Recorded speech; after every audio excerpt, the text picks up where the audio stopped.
Hi, my name is Sophia Gaston. I'm the director of the British Foreign Policy Group, and we've just published our annual survey of public opinion around foreign policy and the Global Britain Agenda, and it's the largest study into UK public opinion about foreign policy that's ever been undertaken.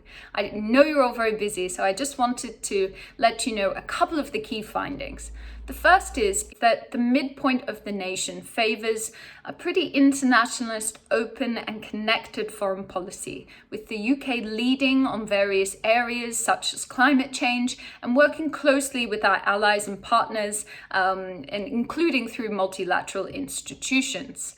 That said, I do think that degree of consensus is also masking a quite considerable scope of polarization between different social groups, regions, nations, identities, and different political parties. And even within the parties themselves, there are some quite diverse and divided constituencies that are going to be difficult to manage moving forward.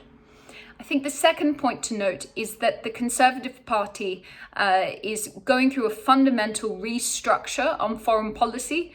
The injection of such a large number of voters from the Leave community, many of whom were instinctively rather isolationists, has shifted the centre of gravity within the party from being very much an internationalist, pro-globalization, pro-immigration party to becoming a much more cautious and security conscious and protectionist party. That is a fundamental change that I think will have quite serious political consequences.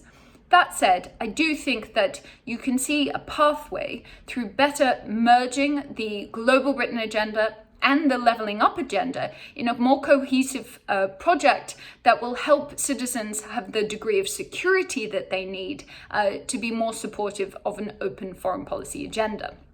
And the final point is just that the Global Britain Agenda still doesn't appear to be very well understood, and there are large sections of the population who are rather disengaged from its priority and from the project itself. This is partly because of the high degree of lingering polarization around Leave and Remain identities and the way in which they are now sorted between the Conservative and Labour Party. So I think that education and engagement is going to have to be an absolutely central part of the Global Britain Agenda, and I hope that we'll see the government doing this on the back of the integrated review.